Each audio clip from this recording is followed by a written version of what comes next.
এদিকে এবার সাবেক প্রধানমন্ত্রী শেখ হাসিনাকে ক্ষমতা ফিরিয়ে দিতে পারে জাতিসংঘ।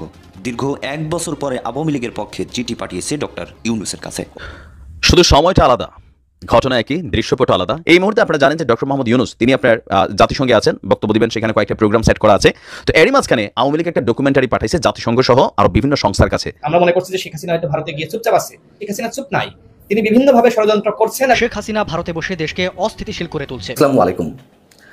আওয়ামী লীগকে কি 10 বছরের জন্য নিষিদ্ধ করা হবে, নাকি আজীবনের জন্য নিষিদ্ধ করা হবে, নাকি শুধু তার রাজনৈতিক দল হিসেবে নির্বাচন কমিশনের নিবন্ধন বাতিল করা হবে, নাকি কিছুই করা হবে না, শুধু সামনের সারির যারা ছিলেন সামনের সারিতে তাদের বিচার করা হবে? সম্মানিত দর্শক মণ্ডলী, এবার কঠিন এক খেলা দেখাচ্ছে সাবেক প্রধানমন্ত্রী শেখ হাসিনা, যেখানে ডক্টর ইউনূসের কোনো করণীয় ইতিমধ্যে নাই। আপনারা যদিও জানেন ডক্টর ইউনূস জাতিসংঘের অধিবেশনে অংশগ্রহণ করেছে, এমনকি জো বাইডেন তাকে সমর্থন করেছে, কিন্তু এই ভিডিওতে নতুন কিছু দেখবেন। সমর্থন করলেও কিন্তু সে কিছু করতে পারছে না। ইতিমধ্যে সাবেক প্রধানমন্ত্রী আবারও বাংলাদেশের প্রধানমন্ত্রী হতে যাচ্ছে, এমন কিছু তথ্য, নির্ভরযোগ্য তথ্য আপনাদেরকে দেখাবো ভিডিওতে, যা খুবই গুরুত্বপূর্ণ। প্রিয় দর্শক, তাই ভিডিওটি 1 সেকেন্ডেও না টেনে ধৈর্য সহকারে শেষ পর্যন্ত দেখবেন।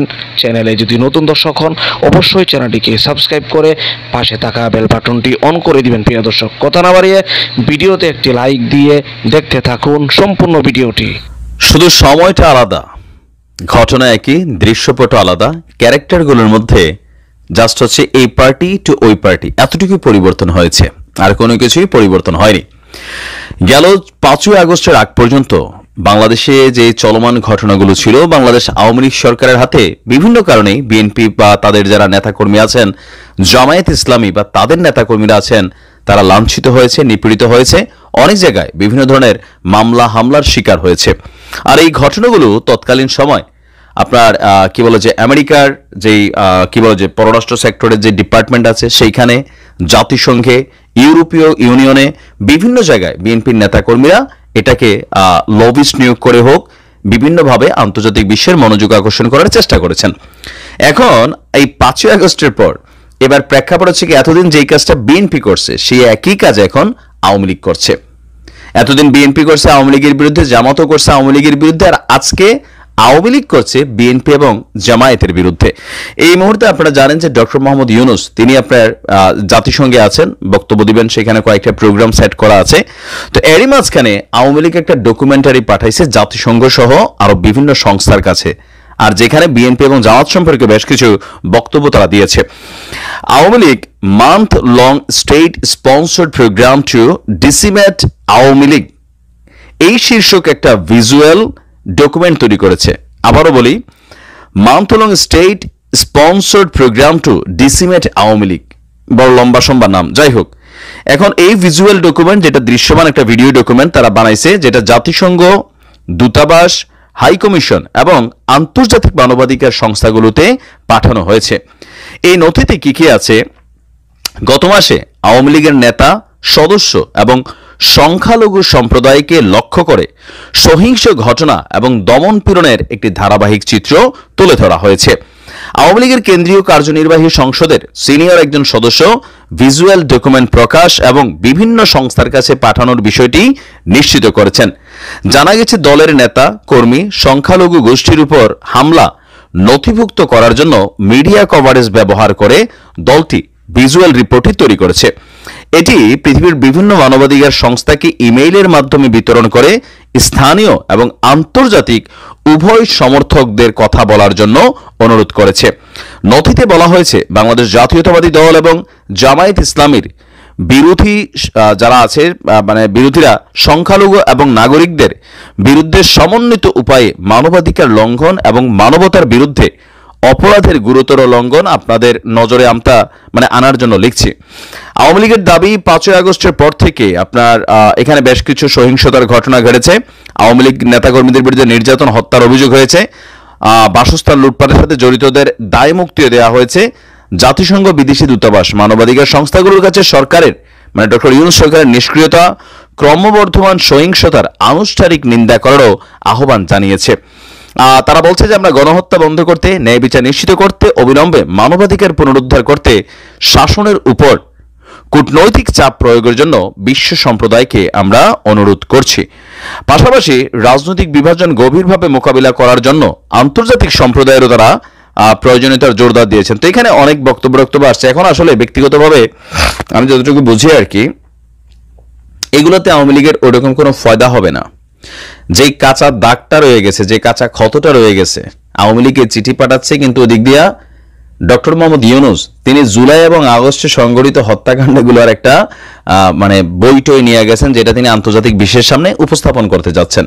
পাশাপাশি গেল 16 বছর বাংলাদেশে যতগুলো ঘটনা ঘটছে, আয়নাঘর থেকে শুরু করে নানান গুম টুম হত্যা প্লাস এগুলো নিয়ে আন্তর্জাতিক বিশ্ব একের পর এক কনসার্ন করেছে।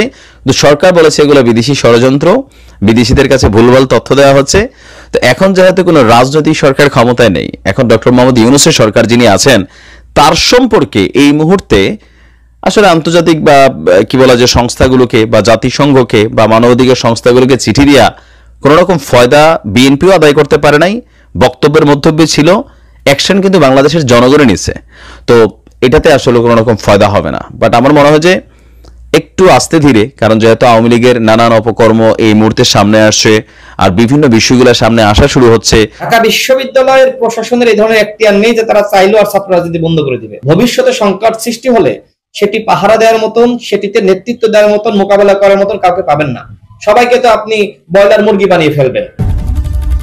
সর্বত্র আমরা দেখছি যে ছাত্রলীগ, আওয়ামী লীগ বা যুবলীগ তারা বিভিন্ন ছদ্মবেশে ফিরে আসার চক্রান্ত করছে এবং শেখ হাসিনা এটি প্রমাণিত হয়েছে। আমরা মনে করছি যে শেখ হাসিনা হয়তো ভারতে গিয়ে চুপচাপ আছে। ডক্টর ইউনূস সাহেব যেটি বলেছে যে শেখ হাসিনাকে ভারতে থাকতে হলে চুপ থাকতে হবে, কিন্তু আমরা দেখতে পাচ্ছি যে শেখ হাসিনা চুপ নাই। তিনি বিভিন্নভাবে ষড়যন্ত্র করছেন এবং তার সেই ষড়যন্ত্র সামাজিক যোগাযোগ মাধ্যমে প্রকাশ পেয়েছে। তার মানে সামাজিক যোগাযোগ মাধ্যমে আপনি যেটি দেখছেন যে আমরা ফিরে আসছি, হ্যাঁ আমাদের বিজয় অতি সন্নিকটে, আমাদের হতাশ হওয়ার কিছু নাই, এগুলো মূলত শেখ হাসিনা এই যে যেহেতু পরাজিত একটি শক্তি, এই শক্তি নানান ভাবে তার নেতাকর্মীদেরকে উৎসাহিত করার জন্য এই ধরনের বিভিন্ন বক্তব্য দিচ্ছে। এবং আমরা যেটি মনে করি যে শেখ হাসিনার ফিরে আসার কোনো অবস্থা নাই, আওয়ামী লীগ বাংলাদেশে আর ফিরে আসতে পারবে না। প্রিয় দর্শক, আশা করি সম্পূর্ণ ভিডিওটি দেখলেন। ভিডিও দেখে অবশ্যই বুঝতে পেরেছেন চলমান পরিস্থিতিতে যেখানে ডক্টর ইউনূস জাতিসংঘের অধিবেশনে অংশগ্রহণ করেছেন, এমনকি তাকে যুক্তরাষ্ট্রের জো বাইডেন সহকারে বিশ্বের অন্য অন্য নেতারা তাকে সম্মাননা দিয়েছেন, এমনকি তাকে সম্মান প্রদর্শকপূর্বক তার সাথে কথা বলেছেন, আশ্বাস দিয়েছেন। এটা হলো একটি হলো মেহমান, অপরটি হলো রাজনৈতিকভাবে তাকে ডক্টর ইউনূসকে জাতিসংঘে মেহমান হিসেবে কিন্তু যেহেতু তার যোগ্যতার দিক থেকে সে নোবেল জয়ী, এদিক থেকে সে আগে থেকে সম্মানিত, সে সম্মানেই কিন্তু তাকে ইতিমধ্যে সম্মানিত করেছেন। রাজনৈতিক বিষয়টি পুরোটাই ভিন্ন। আপনারা জানেন যে ডক্টর ইউনূস সেই জাতিসংঘে যাওয়ার আগে গত একদিন আগে থেকেই কিন্তু ভারতের প্রেসিডেন্ট অর্থাৎ নরেন্দ্র মোদী সেখানে গিয়েছিলেন, এমনকি জো বাইডেনের সাথে তার গোপনে বৈঠক হয়েছে। এই বৈঠকটি কিন্তু মূল কারণ হয়ে দাঁড়িয়েছে। আর অপরদিকে যা আমাদের বাংলাদেশে যে বর্তমান পরিস্থিতি, যেখানে আওয়ামী লীগের নেতা কর্মীরা প্রকাশ্যে হুমকি দিচ্ছে সাবেক প্রধানমন্ত্রীকে, তাকে বাধ্য করেছে পদত্যাগ করতে। এমনকি আন্দোলনটি ছাত্র আন্দোলন ছিল না, রাজনৈতিকভাবে বিএনপি জামাতের চক্রান্ত ছিল। এই জন্য এখনও বাংলাদেশের বৈধ হিসেবে আছেন সাবেক প্রধানমন্ত্রী শেখ হাসিনা, এমন ঘোষণা দিয়েছেন, আপনারা দেখেছেন। এমনকি ভিডিও শুরু এমনকি শেষের অংশ আপনারা দেখেছেন, যেখানে স্পষ্টভাবে একথা ইঙ্গিত করছে যে বর্তমান বাংলাদেশের অধিকাংশ জনগণ, এমনকি আপনার নিউ ইয়র্কে দেখেছেন, সেখানে ডক্টর ইউনূস যাওয়ার পরে সেখানে আওয়ামী লীগের হাজার হাজার নেতাকর্মীরা তারা ব্যারিকেড দিয়েছেন, এমনকি সেখানে আন্দোলন করেছেন।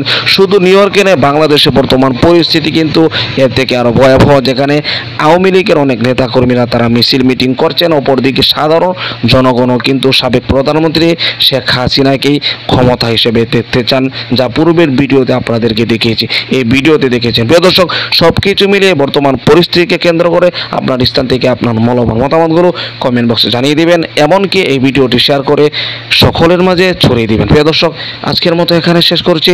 ভালো থাকুন, সুস্থ থাকুন, আবারও দেখা হচ্ছে পরবর্তী ভিডিওতে।